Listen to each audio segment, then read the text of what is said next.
பாட்டு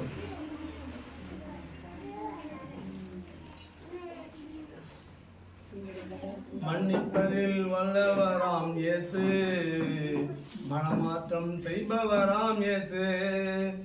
மன்னிப்பதில் வல்லவராம் இயேசு, மனமாற்றம் செய்பவராம் இயேசு. இல்லாததையும் செய்பவராம் இயேசு, இல்லாததையும் செய்பவராம் இயேசு. மன்னிப்பதில் பெரியவராம் இயேசு, மன்னிப்பதில் பெரியவராம் இயேசு.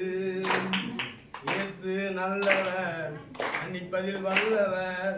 இயேசு நல்லவர், வல்லவர், மன்னிப்பதில் வல்லவர். என்றென்றும் மாறாதவர், என்றென்றும் மாறாதவர். இயேசு என்றென்றும் மாறாதவர். இனி காலமில்லே, இனி நேரமில்லே, சாக்கு போக்கு சொல்லாதே மனிதா. இனி காலமில்லே, இனி நேரமில்லே, சாக்கு போக்கு சொல்லாதே மனிதா. ஆமென். தேவனுக்கு மகிமை உண்டாதாக. ஒரு வருடத்தில் 52 வெள்ளி வருகிறது. ஆனால் இன்று வந்துள்ள வெள்ளி ஆண்டவராகிய இயேசுவை சிலுவையில் அறையப்பட்ட நாள்தான். இந்த புனித வெள்ளியும் நல்ல வெள்ளியுமான இந்த நாளில் எனக்கு கொடுத்த முதல் வார்த்தை மன்னிப்பு. எனக்கு அன்பான தேவஜனமே, பேச வாய்ப்பளித்த சபை போதகர்களுக்கும் விசுவாசிகள் அனைவருக்கும் ஸ்தோத்திரம். லூக்கா 23:34 படி. லூக்கா 23:34.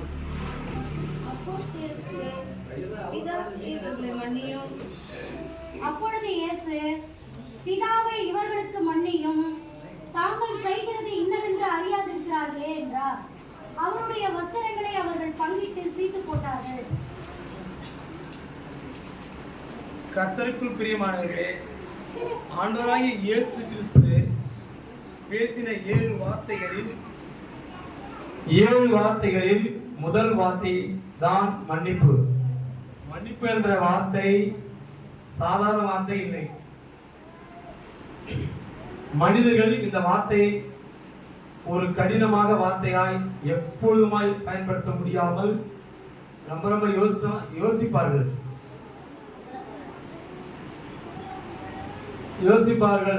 மன்னிப்பு என்ற வார்த்தையை கேட்டாலே மன அழுத்தத்தையும் ஒரு அச்சத்தையும் கொடுக்கின்றது. கடினமான வார்த்தையாக இருக்கிறது. வைராக்கியமும் கோபத்தையும் பாராட்டுகிறார்கள். கர்த்தருக்குள் பிரியமானவர்களே, இப்படிப்பட்ட வார்த்தையை உலக மக்களுக்கு எடுத்து சொன்னவர் நம் ஆண்டவராகிய இயேசு கிறிஸ்து. ஒரு கன்னத்தில் அறைந்தால் மறு கன்னத்தை திருப்பி காட்டு என்று இயேசு சொன்னார். இது எல்லா மதத்தினரும் சொல்வதை நாம் காதால் கேட்டிருக்கிறோம். ஆனால் நம் வீட்டிலே அண்ணன் தம்பி அடித்துக் கொள்வதை பொறுத்து கொள்ளாமல் கொலையே நடக்கிறது. உதாரணமாக இந்த பகுதியில் ஒரே மாசத்துல ஒரு 4 கொலை நடக்குது. எல்லாருக்கும் இந்த வந்துருக்கோம், எல்லாருக்கும் தெரிஞ்சுக்கலாம்னு நினைக்கிறேன். பாவந்தூரில் ஒரு 3 கொலை, சின்னசாடில் ஒரு கொலை, 4 கொலை ஒரே மாசத்துல. இதெல்லாம் என்ன காரணம் நடக்குதுன்னா, ஒருவருக்கு ஒரு மன்னிக்க முடியாத ஒரு கோபத்தினால்தான். அப்படிப்பட்ட கோபத்தையும் ஆண்டவராகிய இயேசு கிறிஸ்து அவர் பட்ட துன்பத்துல அடித்தவர்களையும் துன்புறுத்தினவர்களையும் மன்னித்துதான் விட்டிருக்கார்.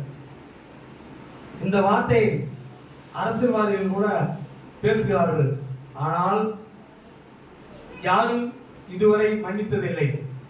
உலக இரட்சகர் இயேசு சொன்ன வார்த்தையை கிறிஸ்தவர்கள் மன்னிப்பதும் இல்லை, நாம் அதை பின்பற்றுவதும் இல்லை. கர்த்தருக்குள் பிரியமானவர்களே, ஆண்டவராகிய இயேசு கிறிஸ்து ஒரு பாவமும் ஒரு தவறும் செய்யாதவர் பூமியில் மனிதனாக பிறந்தார். 30 ஆண்டு மனிதர்களுடனே வாழ்ந்து வந்தார். 3 ஆண்டு மனிதர்களுடன் ஊழியம் செய்து பல அற்புதங்களையும் அதிசயங்களையும் செய்துள்ளார். அப்பொழுது யூதர்கள் அவரை சாட்டியால் அடித்தும் ஈட்டியால் குத்தியும் முகத்தில் எச்சை துப்பியும் பார சிலுவையை சுமத்தியும் அசிங்கப்படுத்தினார்கள். அப்போது இவர்கள் செய்கிறது இன்னதென்று தெரியாமல் செய்கிறார்கள், இவர்களை மன்னியும் என்று பிதாவின் பாதத்தில் வேண்டிக் கொண்டார். யாருக்காக? நம்மளை அடித்தவங்கள நாம் இதுவரையும் ஒரு தடவை கூட நம்ம மன்னிச்சது கிடையாது, நம்மளை ஏசுனவங்களையும் மன்னிச்சது கிடையாது. ஆனால் அவரை அசிங்கப்படுத்தி முள்முடி சூட்டி காரித்துப்பிருக்காங்க. அப்பையும் அவர் இவர் செய்கிறது என்னென்று தெரியாமல் செய்கிறார்கள் என்று மன்னிப்பு தான் அவர்களாக மன்னிக்க சொல்றார். யார்? பிதாவினிடத்தில் கேட்கிறார். இது இல்லாமல் சிலுவையில் இயேசுவை அறையும் போது 2 கள்ளர்களும் அறையப்பட்டார்கள். வலது பக்கம் ஒரு கள்ளனும் இடது பக்கத்தில் ஒரு கள்ளனையும் அறைந்தார்கள். ஒரு கள்ளன், நீ கிறிஸ்துவானால் உன்னையும் என்னையும் ரட்சித்துக்கொள் என்று இழந்து பேசினான். இன்னொருவன், நாம் செய்த தவறுக்கு நமக்கு கொடுத்த தண்டனை நியாயம்தான் என்று உரைத்தான். அவனை மன்னித்து இன்றைக்கு என்னோடு கூட பிரதேசத்தில் இருப்பாய் என்று உறுதியான வார்த்தையில் உரைத்தான். கர்த்தருக்குள் பிரியமானவர்களே, ஆண்டவராகிய இயேசு கிறிஸ்து மன்னித்தது போல் நாமும் ஒருவருக்கொருவர் மன்னிக்க வேண்டும். திட்டினவர்களையும் புறம்பேசினவர்களையும் உள்ளத்தளவு மன்னித்து விடுவோம். எனக்கு ஒரு 4 மணி, ஒரு சாயந்தரம் ஒரு 4 மணிக்கு 5 மணிக்கு ஒருத்தர் ஃபோன் பண்ணார். ஃபோன் பண்ணி என்கிட்ட பேசியிருக்காரு. அவருக்கு வேண்டிய ஒரு வார்த்தை, அவருக்கு வேண்டிய தேவையானதை ஒரு பேசிட்டு முடிச்சுட்டார். திரும்ப அன்னைக்கு தூங்கிட்டு இருக்கும்போது மணி 3:30 மணிக்கு எனக்கு ஃபோன் பண்ணுறேன். விடிகால் வர மணி 3:30 மணிக்கு. 3:30 மணிக்கு அந்த ஞாபகம் அவருக்கு வந்துச்சா என்ன தெரியல, ஏஞ்சி என் செல்லுக்கு ஃபோன் பண்ணுறேன். நான் ஏஞ்சி தூக்கத்தில் ஏஞ்சி, யாருங்க பேசுறது அப்படின்னா, நீங்கள் யாருங்க? நான் இந்த மாதிரி விஓவை பேசுகிறேன். அவங்க, ஐயோ சாரி சார் மன்னிச்சுங்க அப்படின்னு. என்னங்க தூக்கத்தில் போய் போட்டு போறீங்க, சாரி சார் மன்னிச்சுங்க அப்படின்னு. ஏன் இந்த வார்த்தை சொல்கிறாருன்னா, அவர் சாயந்தரம் பேசினாரு, திரும்ப இடையில தூக்கத்தை கலைச்சிட்டுமேன்னு சொல்லிட்டு அவருக்குள்ள ஒரு மன வருத்தம் ஏற்பட்டு எனக்கு சாரி சொன்னார். இங்கிலீஷில் சாரி படிக்காதவர் தான், இருந்தாலும் சாரி சொன்னார்.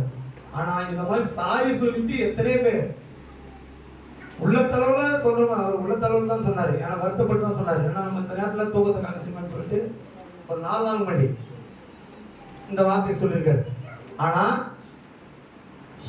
சிலர் என்ன பண்ணுவாங்கன்னா, சாரி சொல்லுவாங்க, மன்னிச்சு சொல்லுவாங்க, திரும்ப வெளியில் போயிட்டு அவங்க செய்ய வேண்டியது என்னவோ அதை மனசார என்னென்ன சூழ்ச்சிகள் செய்யணுமோ, என்னென்ன தீங்கு செய்யணுமோ அதெல்லாம் செய்வாங்க. அது மன்னிப்பு இல்லை. ஆகினால் கர்த்தருக்குள் பிரியமானவர்களே, மன்னிப்பு என்பது 7 தடவை மன்னிப்பதும் மன்னிப்பு தான், 70 தடவை மன்னிப்பதும் மன்னிப்பு தான். செய்த தவறை மறந்து மனம் திரும்பி மன்னிப்பதுதான் மன்னிப்பாகும். கர்த்தருக்குள் பிரியமானவர்களே, ஆண்டவராகிய இயேசு கிறிஸ்து தவறு செய்தவர்களையும் தண்டிக்க முடியும், ஆனால் அவர் தண்டிக்கவில்லை. அவர் அன்றைக்கு மன்னித்து விட்டதால் இன்றைக்கு மன்னிப்பு என்ற முதல் வார்த்தையை உலகம் முழுதும் பேசிக் கொண்டிருக்கிறோம். உலகம் முழுதும் அவரை பற்றி இந்த நல்ல வெளியில உலகம் முழுதும் நடக்குது, எல்லா இடத்துலையும் நடக்குது. ஆனால் இதுவரையும் நான் கூத்து பார்த்துருக்கேன். நிறைய கூத்து பார்க்க போவேன். நான் தெருக்கூத்து, கிராமம் பார்க்க மாட்டேன், ஆனால் தெருக்கூத்து பார்ப்பேன். தெருக்கூத்துல ரொம்ப இன்ட்ரெஸ்டாக பார்ப்பேன். வெளியூரெல்லாம் போய் பார்ப்பேன். யாருக்கும் தெரியாமல், என் வீட்டுக்கு தெரியாமல் கூத்து வச்சு போயிடுவேன். ஆனால் அதன் மேலே அவ்வளோ இன்ட்ரெஸ்ட். ஆனால் அந்த தெருக்கூத்து கூட சரி, எவ்வளோ சோறம் அடிக்கிறாங்க, உதைக்கிறாங்க, எதெல்லாம் பண்ணுறாங்க, சித்திரவதை பண்ணுறாங்க, அந்த அவங்க மனைவி அடிப்பாங்க, இதெல்லாம் கண்ணால் பார்த்து.